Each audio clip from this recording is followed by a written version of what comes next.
Well, alright everybody, welcome back to the NBA 2K24 franchise series with the Virginia Beach Neptunes. We jump in today, coming off our fourth straight title. We beat the Spurs 4-1 in the finals. Despite a 50-point Game 5 by Wembanyama, we came out on top behind a McBoyd triple-double and a 40-point game along with it. He ends up dropping two 40-point games here in the finals. Jovanovic had one, and here we are with 4 straight championships. Before we dive into some ideas that I have in mind in terms of getting this series back to where it needs to be, back to where it is really competitive across the entire NBA landscape. But first, we're going to go over some team and NBA records and see where the Neptunes rank in some of those. For most points in a game, McBoyd is in the top 5 all by himself. In the playoffs, it's the same story. 54 is the highest in a playoff game by a Neptune. That came 2 years ago. And then total points in a season, McBoyd is in the top 4, but Jovanovic is also in 5 and 6. That's both ranking over McBoyd's rookie year. And after that, Pascal Siakam, Kuminga, and then Jovanovic once again. In terms of field goals made, Jalen Duren is actually number 1 in this one. In the playoffs, it's McBoyd in the top 5 again by himself. In terms of threes made, we saw McBoyd break this record in Game 1 of the NBA Finals. This is for the season and the playoffs, and he's got the lead in both of them at 12. Free throws during a game, 25 for Boyd. Nobody else has higher than 15 besides him. In the playoffs, Jovanovic is up there, but Boyd at number 1 with 13 in 2 different games. Rebounds, Jalen Duren in the top 5 across the regular season. The same goes for the playoffs. And in terms of assists, we have a 4-way tie, or a 3-way tie really. Jamal Murray, McBoyd, and Jovanovic, but Jovi's up there twice at 14. In the playoffs, he is by himself at number 1 at 19. He had one game where he had 18 points. I think these were both last season's playoff run. And then Boyd in spots 3, 4, and 5. In terms of blocks in a season game, 6 for Jalen Duren, 6 for Taylor Hendricks, a couple of 5ers for McBoyd. And Duren, a couple of 5ers here in the playoffs. Boyd at 4, along with OG and Clint Capella. And then we got steals. Lou Dort and OG had 7 in the regular season, but I believe Boyd had 7 here in a playoff game this year, and that is the case. On May 19th, he did just that. And now for NBA records, do we have anybody in here? We probably don't yet. Well, there is one thing here. Total points in a season. McBoyd is right now 6th in 2030, so this was last year's season, not this year.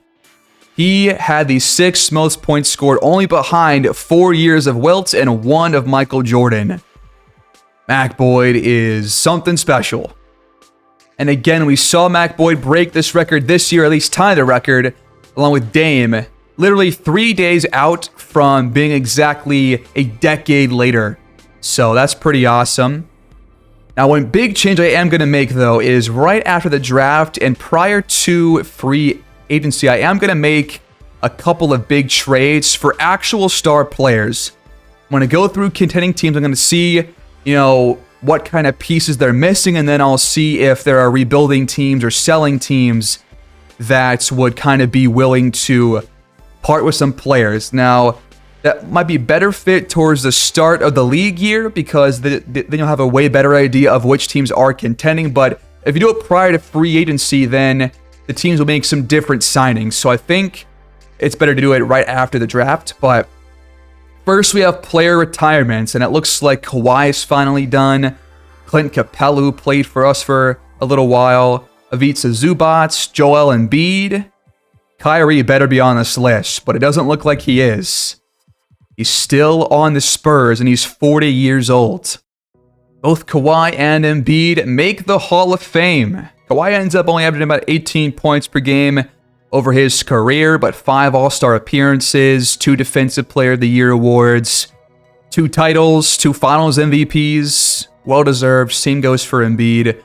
And he ends up winning no titles in his career, which is probably going to happen in real life too. Congrats.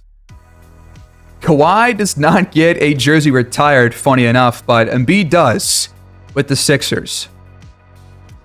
In the draft lottery, we have the Kings pick, and because we added 2 new teams, the lottery extends to 18 selections, and we are at the very back of that. But we've had some crazy luck before. Obviously, getting Mac, but at first overall was the best luck possible, like, ever. But here we go. Just going to skip through it, see what happens. And the Lakers end up with the first overall pick. And we will stay at 18 with that Kings pick. So right in the middle of the draft, we have the middle of the pick, or middle of the draft pick, and the final draft pick of the draft. I'm not going to trade up, sticking to our game plan earlier, but the Force got completely screwed. They were supposed to have the highest odds. They end up down at 5th on the board. One of our biggest talking points at the end of last episode was how we're going to lose about half our coaching staff. Look how many places there are open. We got 5 of the 8 spots on the staff wide open right now. We've got Brendan Keefe, Louis Chapman, and Katie Lou Stewart Jr. still here. There's a woman with a junior. I've never seen that. That's pretty awesome. But in our front office, we are missing now an assistant GM and a CFO. So, first order of business. Can we bring back Claude Burns as our head coach? 4 years as a head coach and 4 titles. Literally like the perfect resume for any team. He has got 2 other offers right now. Steve Kerr is also available, but I want to bring back the guy that got us those 4 titles. We'll offer him a pretty substantial contract.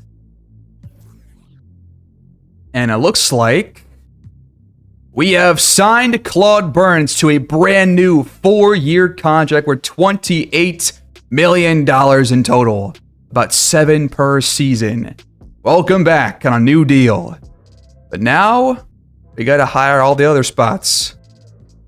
It took a minute, but our staff has been revamped. We have a new, well, actually a returning assistant GM. Lee Nichols re-signs a 4-year deal. And I believe Joanna Marks was also our CFO prior to this season, so she's also back. But we have a new assistant head coach, and his name is Russell Westbrook. This should be pretty fun to see him on our sideline. Welcome to NBA coaching. We fill out the rest of our staff by hiring Tyrone Mann to be our post D coach, Daryl Quinn as our perimeter D coach, and a new guard guru in Liz Carlisle, with a new scout, Marty Ryder. Now, we are missing one more staff spot, but we have only $78,000 in budget. It took me a while to figure out how to create some more money for us, but they were good for now. Now, we're going to dive right into the NBA drafts. With the first overall pick, the Los Angeles Lakers select point guard Edgar Wright Foreman out of George Washington. 6'2 player. We'll see if he ends up having high potential. The Miami Heat, with pick number 2, end up selecting Arvydas Stebanovic out of Lithuania, a 7'2 big man. The Bucks at pick 3 select Doyle Bowman, who I thought could drop a little bit, but he ends up going top 3. Not where I thought he was going to go. We talk about him a little bit because of that high potential and the high athleticism at power forward. Igor Nevsky out of Russia goes at pick 4 to the Wizards. They love their international players, and Jerem Lynch is going to be entering his new contract next year, so we'll see if that has an impact on where he ends up. The Pittsburgh Force end up taking Jimmy Thomas at pick number 5 out of UCLA. And then Doyle Ferguson goes at 6 to Philly. Could be their Joel Embiid replacement player. The Spurs have pick number 7 despite being in the finals, and they're going to trade this pick away to... I'm not entirely sure who has Nasrid and Jared Vanderbilt. It's the Rockets. So that was actually the Phoenix pick that the Suns owned. And the Rockets trade up to select Luther Whitehead out of Duke. Another one of those top power forwards. The Celtics at 8 are going to pick up Danny Christie out of UC San Diego. Interesting pick there. The Magic at pick 9 take Wilson Long, the 6'5 Creighton point guard. Got a lot of college threes, 37 for 50, I believe, in the combine. Willie Kelly goes at pick 10 out of Oregon State. Now we're about 8 picks away from our selection. The Pelicans are going to trade pick number 11 to the Pelicans, I believe. No, it's the Celtics, who had JP Woolridge, and they end up taking Travis Slyden. So that's now 2 top 11 picks for the Celtics.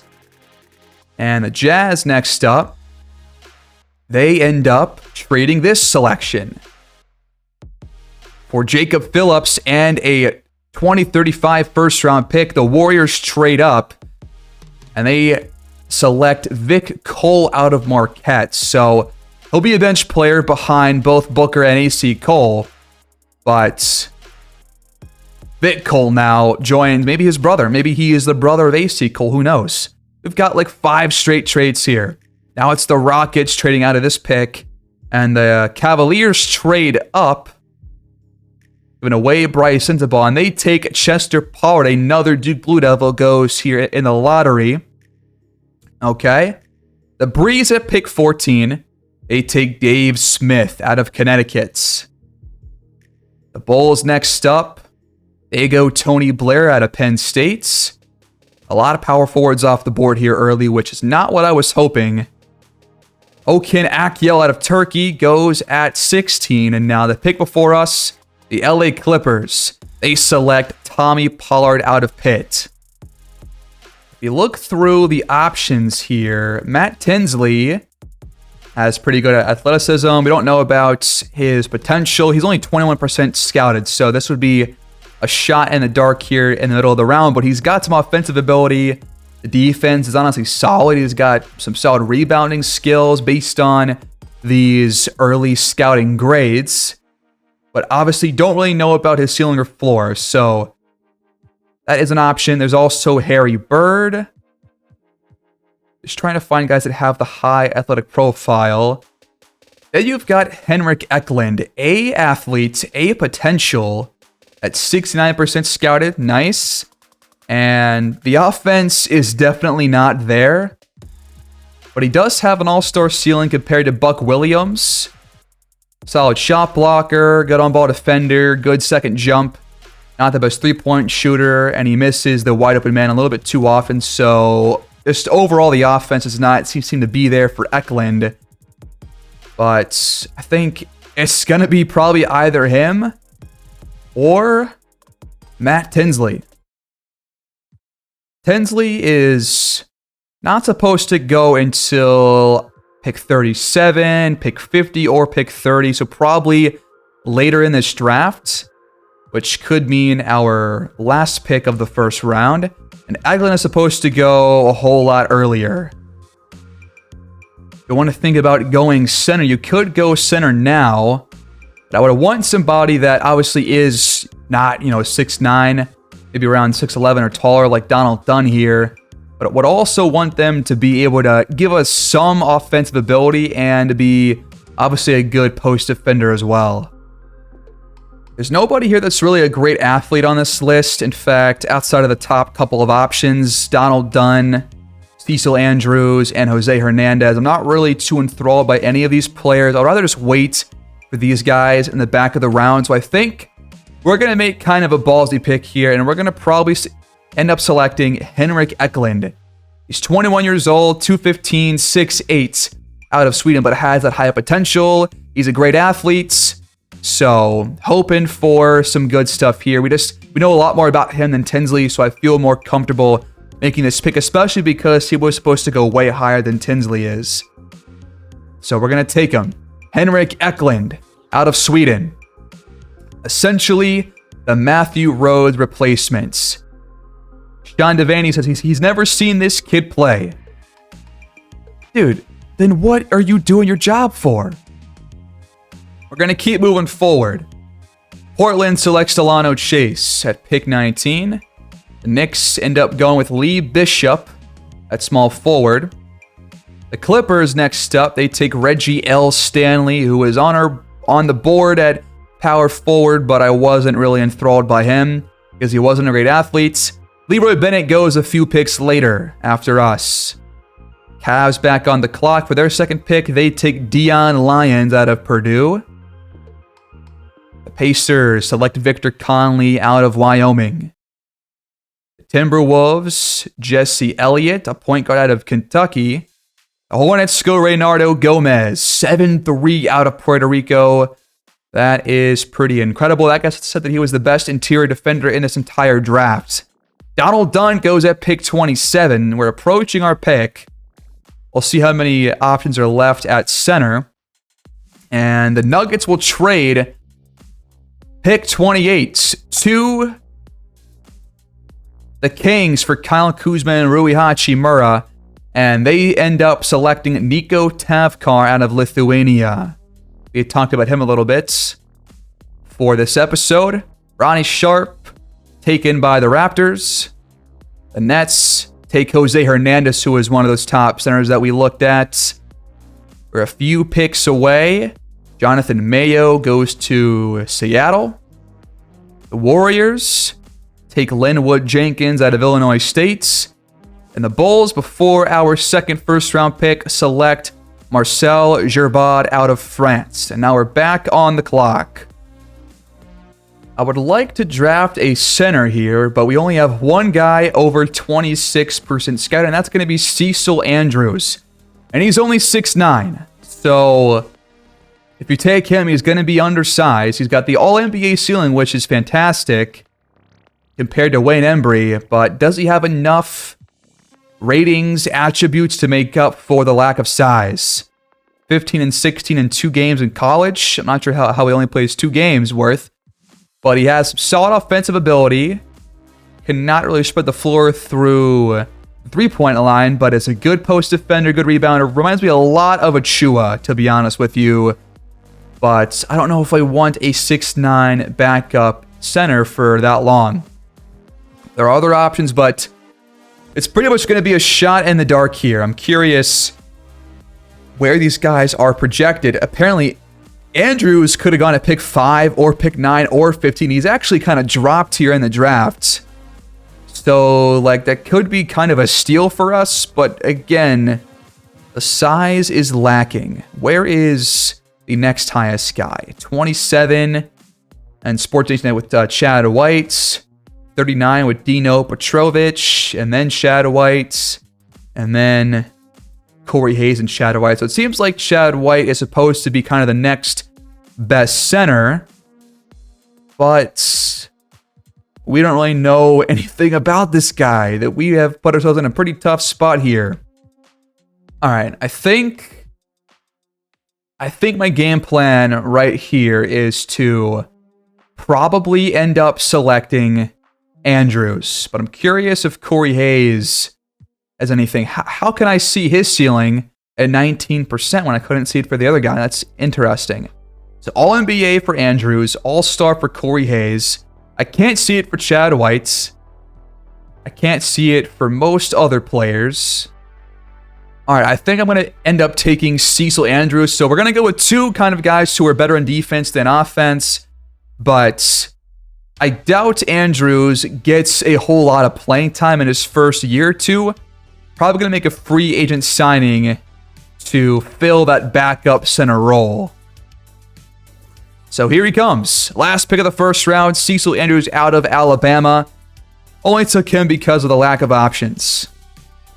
Well, the draft is over, folks, and there were some really good picks here in the top couple of selections, especially these top 2 picks were pretty damn good. Edgar Wright Foreman, 78 overall, and his potential is a B+, but he is a really well-rounded player overall. This guy's a pretty good player. At pick 2, Arvidas Stebanovic, B+ potential. Doyle Bowman, A-. Okay, interesting with that B. Athleticism. Igor Nevsky, A-. Jimmy Thomas, A-. Bill Ferguson, same thing. B+ for Luther Whitehead. Danny Christie, A-. Wilson Long, B, which is the lowest so far. Willie Kelly also B. A- for Travis Lydon. Vic Cole, only B potential, taken by the Warriors. Chester Pollard, B+. Dave Smith, B. Tony Blair, B. Okan Akyel, B. Tommy Pollard, B. Henrik Eklund, A-, our first draft pick.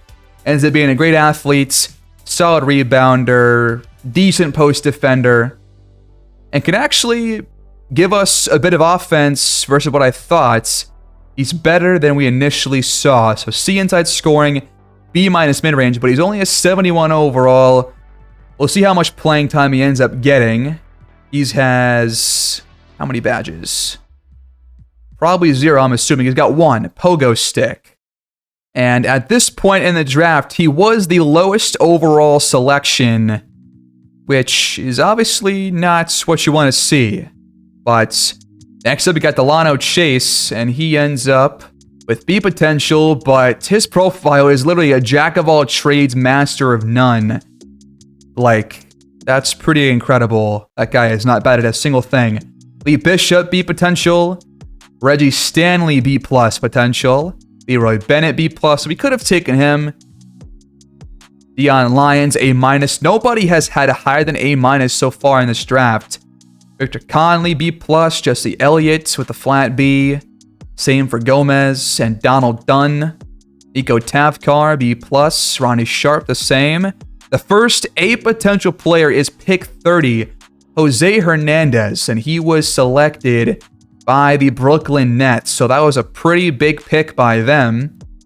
After him, you had Jonathan Mayo, taken by the Warriors, and he ends up with A- potential. And then Linwood Jenkins, drafted by the Warriors. He ends up with B+. And then the Bulls took Gerbod. He's got B+. And then our last selection, A potential for Cecil Andrews, tied for the highest here in the first round.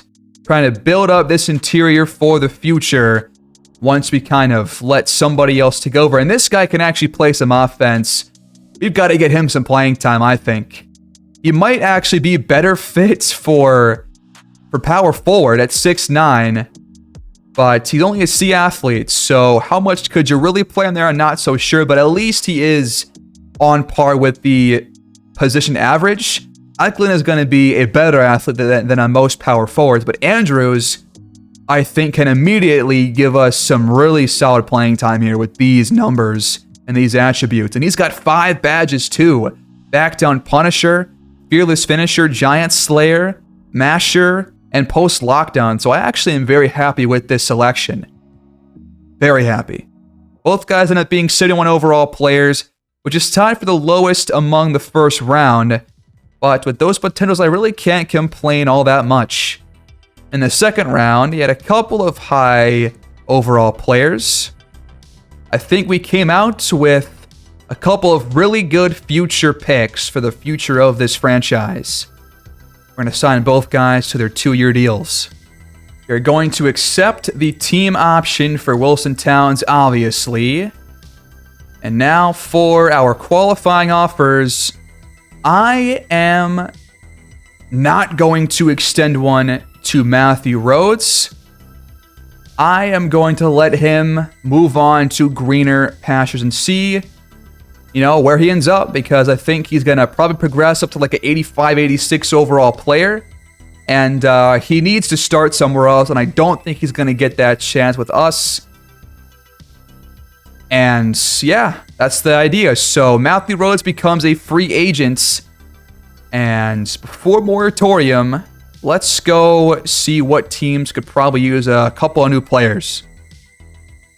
I have spent the last about half hour trying to get a single trade done with a couple of teams, and I have been unsuccessful. So I'm going to wait until we get team intel at the start of the league year to make those moves.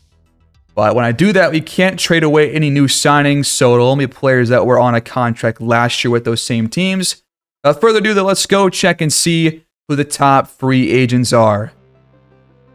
Evan Mobley is at the top at 30 years old at 94 overall, so he is going to be leaving the Denver Nuggets most likely. They do have an offer in there, though, but a couple other teams are up there. The Nuggets right now do have the top offer, along with the Raptors and Celtics. And the Raptors right now, I was trying to get a deal done to acquire a big man, so at least they're going with a player that I think can fill a need of theirs. There's also Giannis Antetokounmpo, who's got offers from the Spurs and the Hornets right now. If he goes to the Spurs and plays alongside Wemby, that is a true Twin Towers lineup. That would be absolutely just terrifying. I do not want to face that ever. Edward Anderson's now a restricted free agent, as is Deion Walton and Junior Buford. They're all returned to their same teams most likely. You got Dyson Daniels, Trae Young. He's got offers from the Cavaliers and the Hornets. And the Hornets, I was trying to get them a guard, shooting guards. So that would be a perfect spot for them, I think.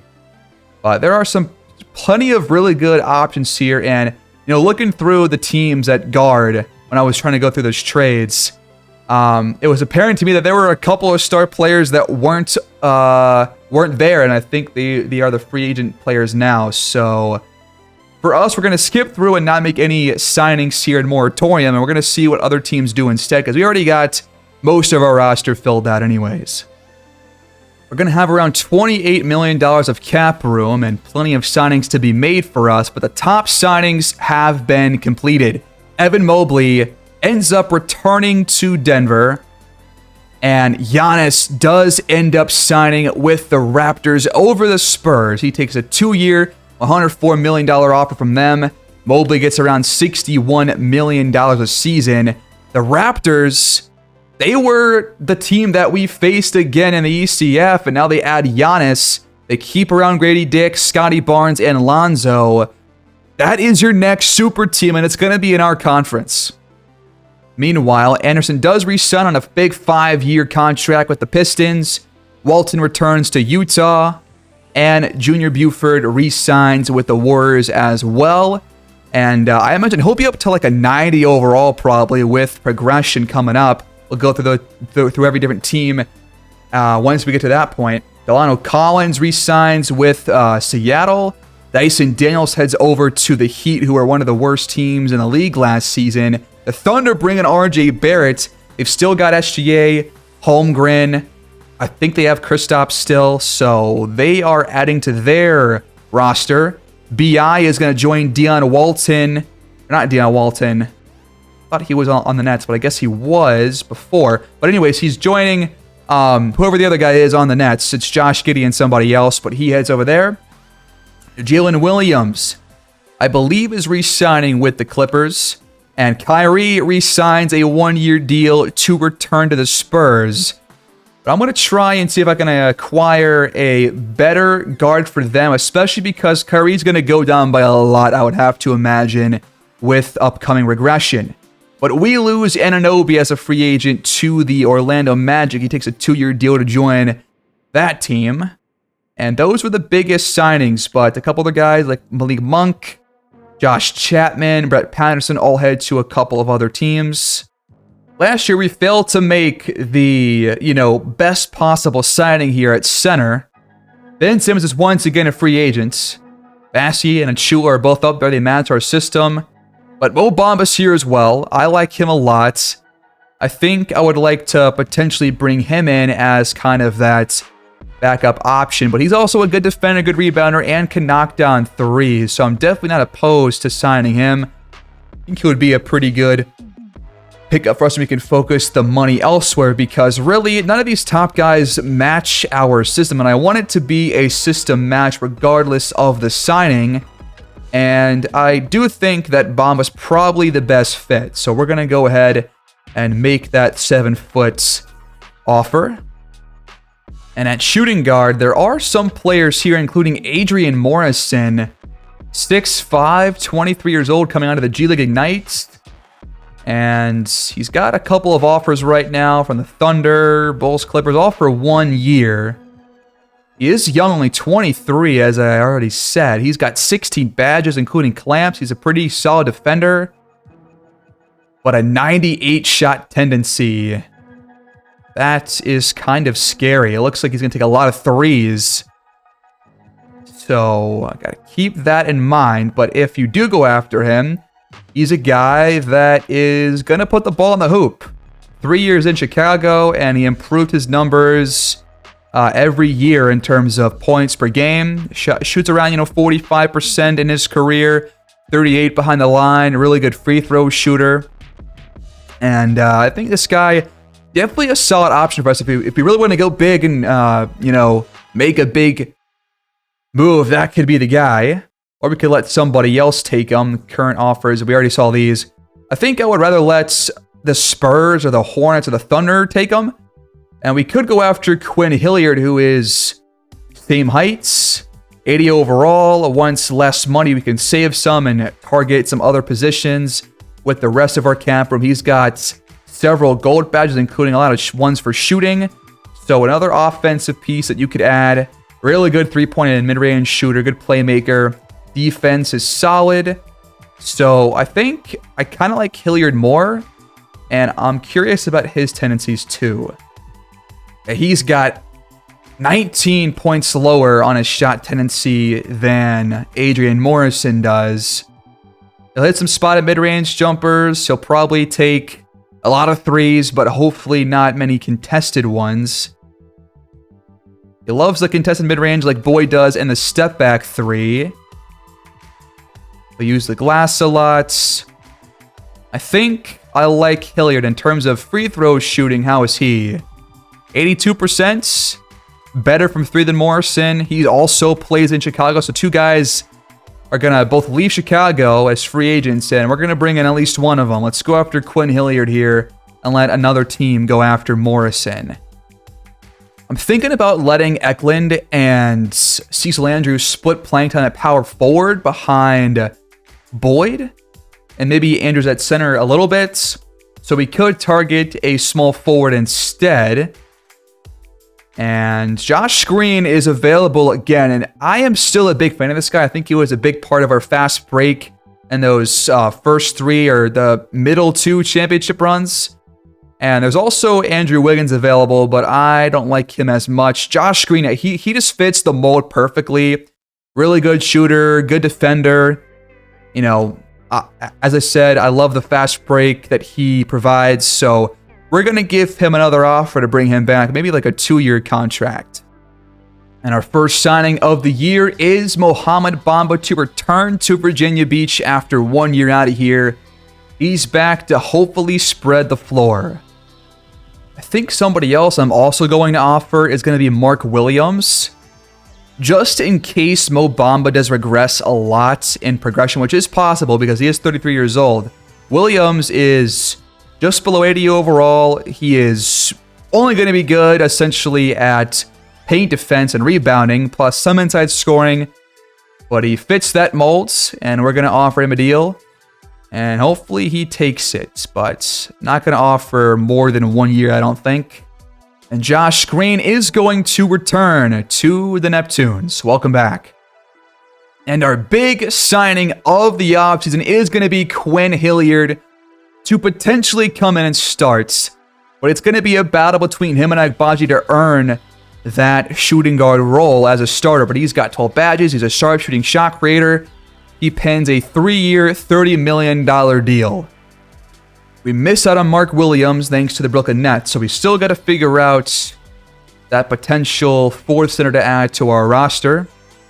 We have the cap room to offer Mauricio Barea, who's only 24 years old and has no other offers. He can score inside and knock down mid-range jump shots and also has good defensive and rebounding skills. Why not bring this guy? He's probably already at his ceiling, but I think he has some really good immediate ability. And so pretty much take off the rest of our cap space. But I think it's worth it. And he will take the offer, so I think we'll give Barea more playing time, or probably all of the playing time at center behind Jalen Duren. And Bamba will become that third bench role that he was playing 2 years ago when he was still here. Gonna make some last-minute offers here to JD Davison, who ends up taking that vet minimum contract. And we're also going to bring in Isaiah Joe as well on a one-year deal to round out the roster. We have now 14 or 15 players on the team. What about any other big signings? Looks like Trae Young is going to sign with the Celtics, a 4-year deal with about $28 million per season. We saw Dyson Daniels and RJ Barrett and B.I. Jaren Jackson Jr. joins B.I. in Brooklyn, so the Nets are stacking up on some talents to help out Josh Giddey. We saw Kyrie resign. Carlton Posey leaves the Spurs for the Celtics. So he joins Trae Young over there. Adrian Morrison signs with the Breeze, so a pretty big move by them. They still have Jose Ramirez, so I imagine one of those guys plays point or small forward instead. Mitchell Robinson heads to Memphis. Matthew Rhodes ends up pinning a 3-year, $83 million deal with the Jazz that would have taken up all of our cap space. So I feel comfortable allowing Utah, who was not the best team last year, to sign him, and now he can get a starting role there. And happy for that guy.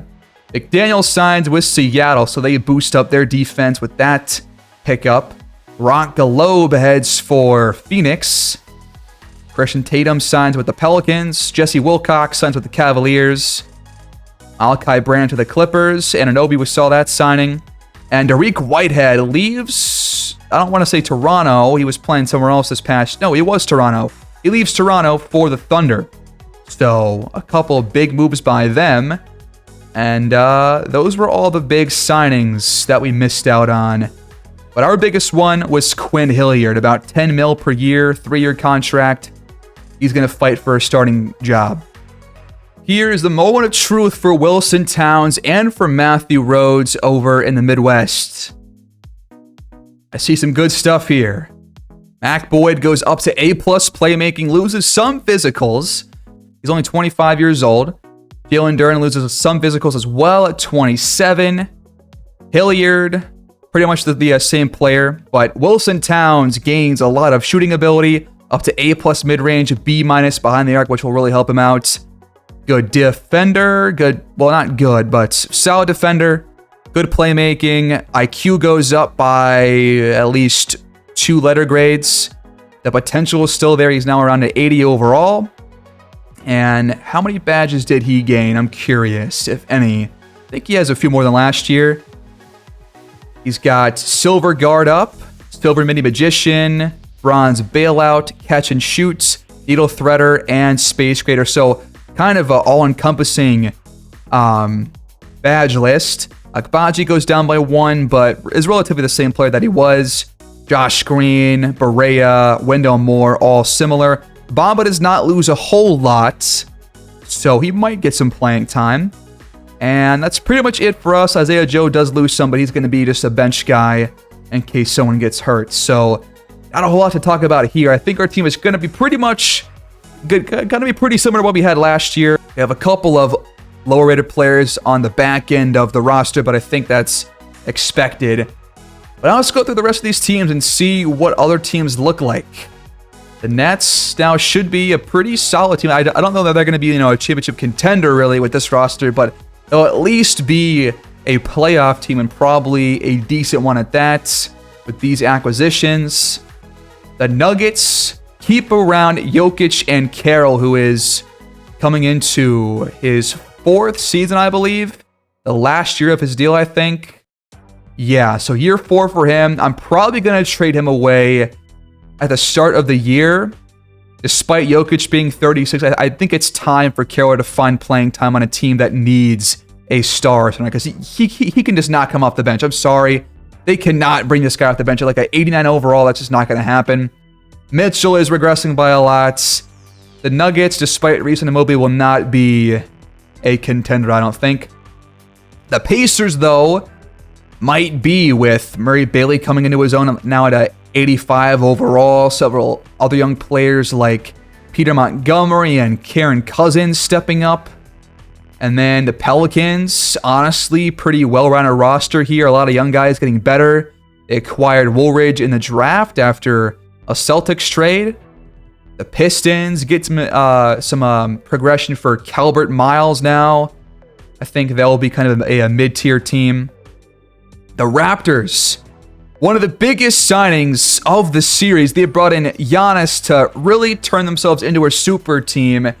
And now I think with that addition, they are really going to be fighting with us for the Eastern Conference. Even though their bench is going to be worse than ours, their starting five is probably going to be a bit better. Although Boyd is still the GOAT. The Houston Rockets get a big boost for Chuck Grant, over 6 overall points up. He's going to be their starting point guard going forward, and they might be a better team because of it. The Sonics are going to be a playoff team once again. They almost made the finals again. And the Spurs, they get +6 for Junior Fleming. He's got A- potential. Yeah, they're going to be a lot better, I think, especially because they signed Quentin Grimes. I imagine he might start over Kyrie.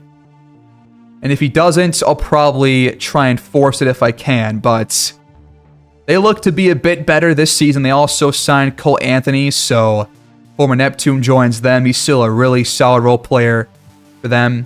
The Phoenix Suns got a lot of boosting for a couple of young players.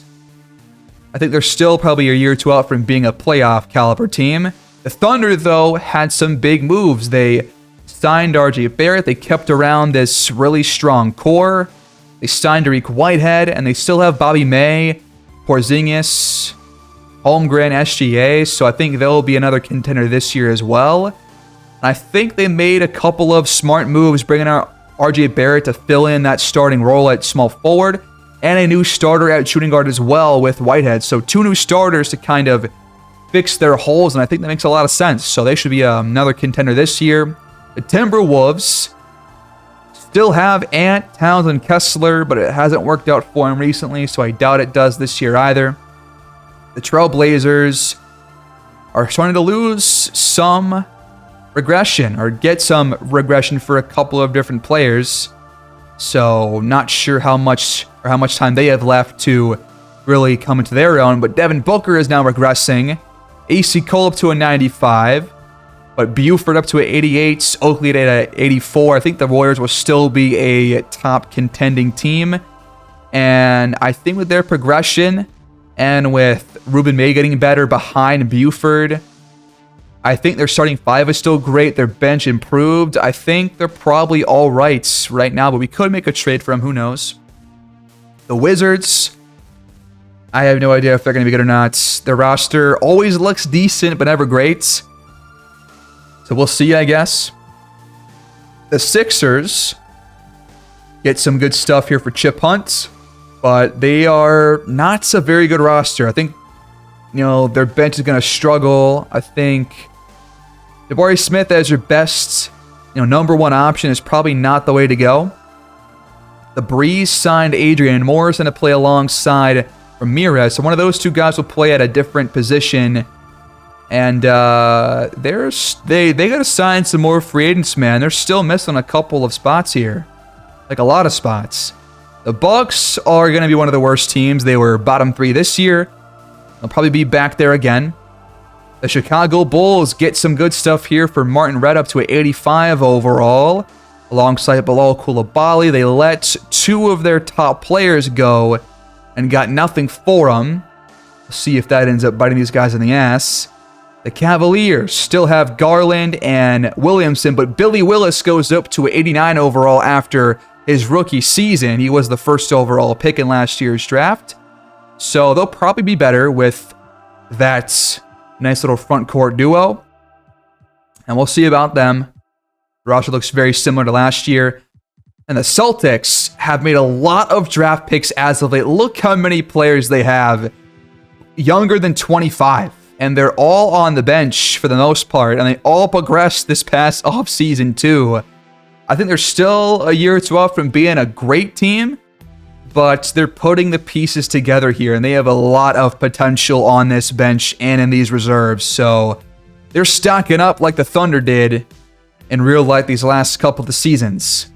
The Clippers are probably going to be, I would say, a fringe play-in tournament team just like this past season.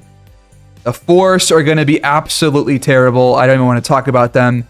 The Grizzlies still have John Morant and Tatum, but that's still kind of it. They brought in Robinson as their big move, but that was all.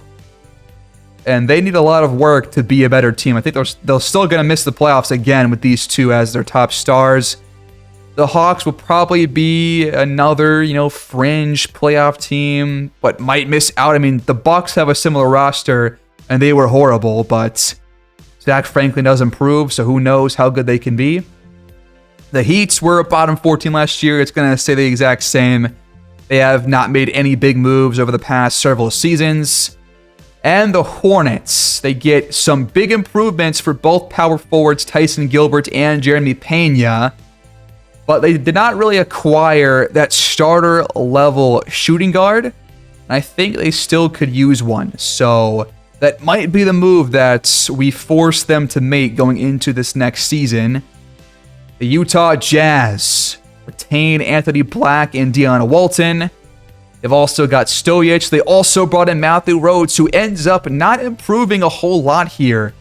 He is down to B+ potential and only goes up by a little bit with inside scoring, but otherwise is the exact same player that he was this past year. But I still think as a starter, he'll be good for them because last year, per 36, over 20 points per game on really good shooting splits. So I think he'll have a really big role there. They could be a better team with him in their lineup, I think. So we'll see about Utah down the line. And then the Kings. Luka is regressing now, but Oscar Guerrero is going up. They'll probably make the playoffs, but as a low seed. The Knicks got a lot of improvement off their bench. Even Keegan Murray at 30 years old went up by 1 overall. But a lot of young players got better. We beat them in the first round in 5 games. But I think they'll probably just be a similar or the same team as last year. Not really much improvements. The Lakers are going to be bottom 5 again, just like last year. And the Magic got a big boost for Keith Mann, up by 5. He's got 18 badges now. I think they'll make the playoffs this year, most likely. I think they made it last year as well, but I think they'll be there again. The Mavericks don't really get a whole lot of improvement here. In fact, I think it's more regression than progression. And then that's pretty much it. So there you go.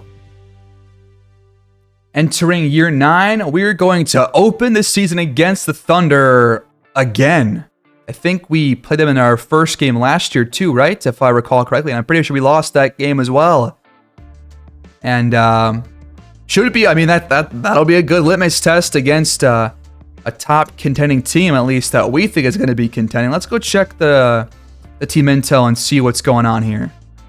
According to this, we are, of course, a contending team. I think that makes sense. Obviously, the Nets are going to be contending. Their roster looks pretty solid. Maybe could use a touch-up or two at point guard or center. We'll see about that. The Nuggets are still, I guess, contending. And they're targeting Jackson Garner. They won't trade away Mobley or Jokic. But Glenn Carroll's not untouchable, so I think he's going to...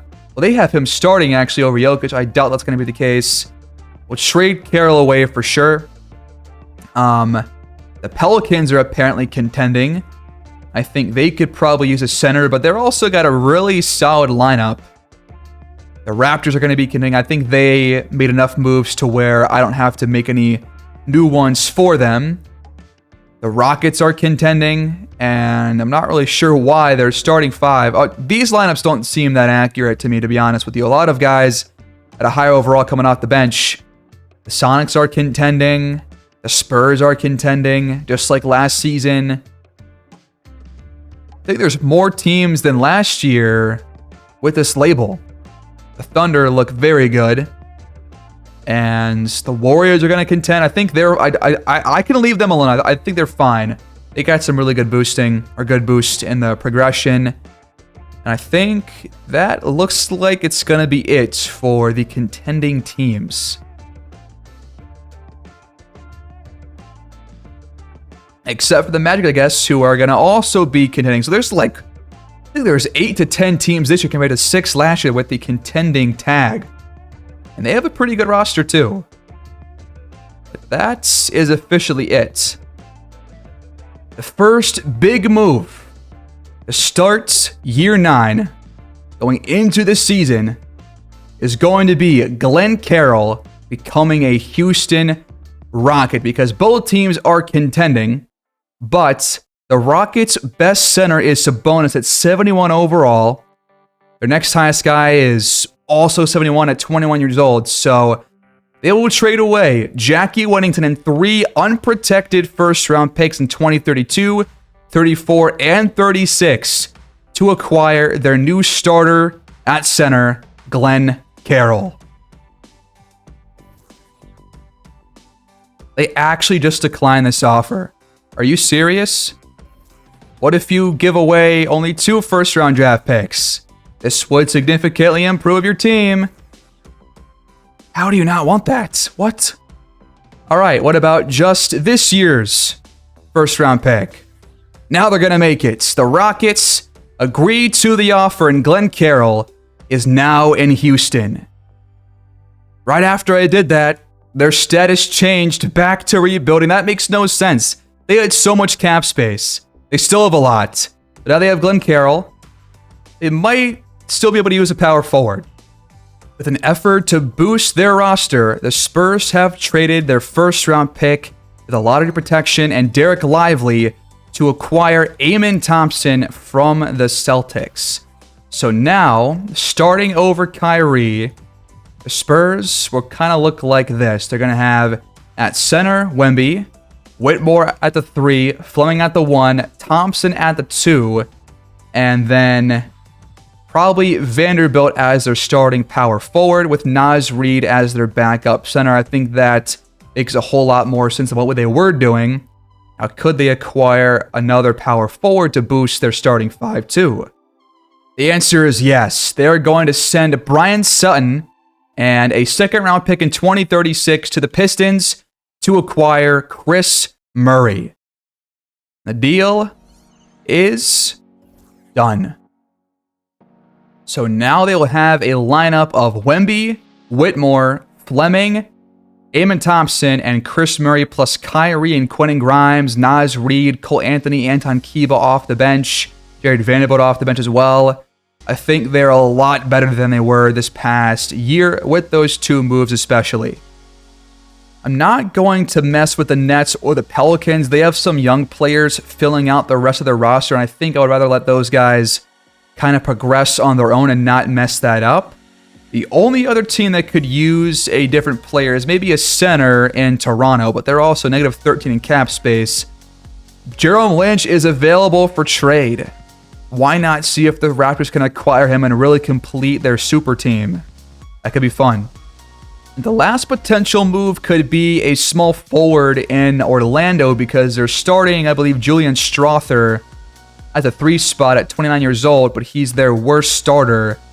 And if they're going to be a true contender, they could use maybe a better starter in that spot.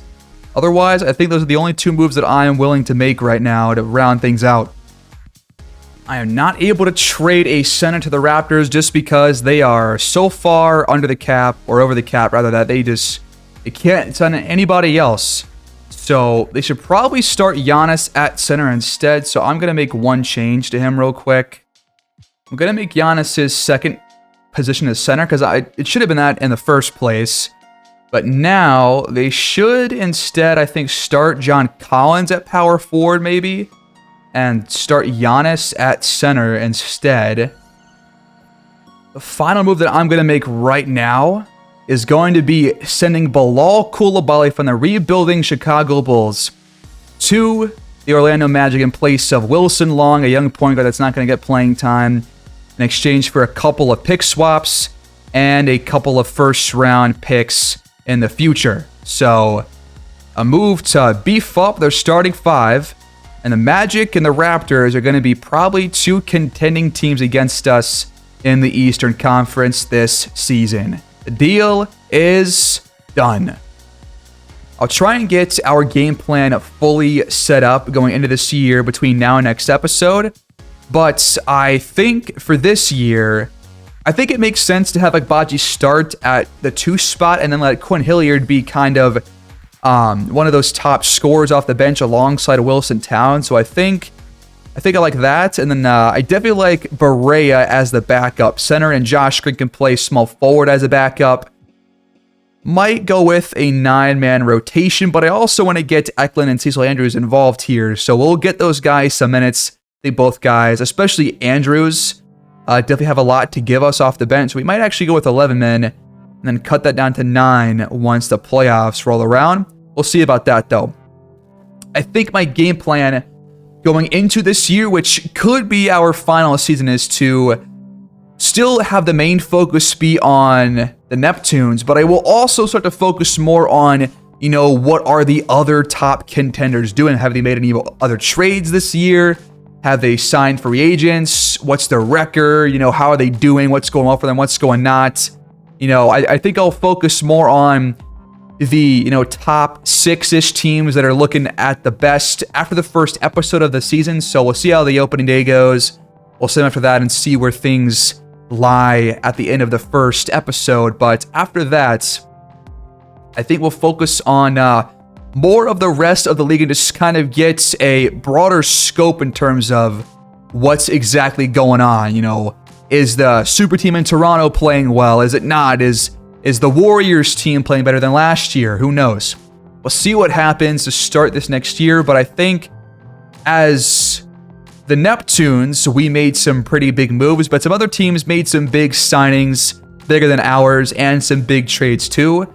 We'll see how much those affect the actual season, but another try at this one. This could be our last year. It could be our penultimate year. Well, who knows? Year 10 could be our last one too. I'm not really sure right now. We got about 2.5 months until 2K25 comes out. A bit less than that actually. So we'll see where things go from here. But I will get our lineup set between now and next episode. I'll get the badge training all set up and stuff, and we'll go from there. But we open again against the OKC Thunder, so another test against a contender. We'll see about that next time. I will see you guys there. Please like the video, comment your thoughts down below. Please give me all your feedback that you possibly have. It's always helpful. And also, please subscribe if you're new. I'll see you guys next time. Peace out.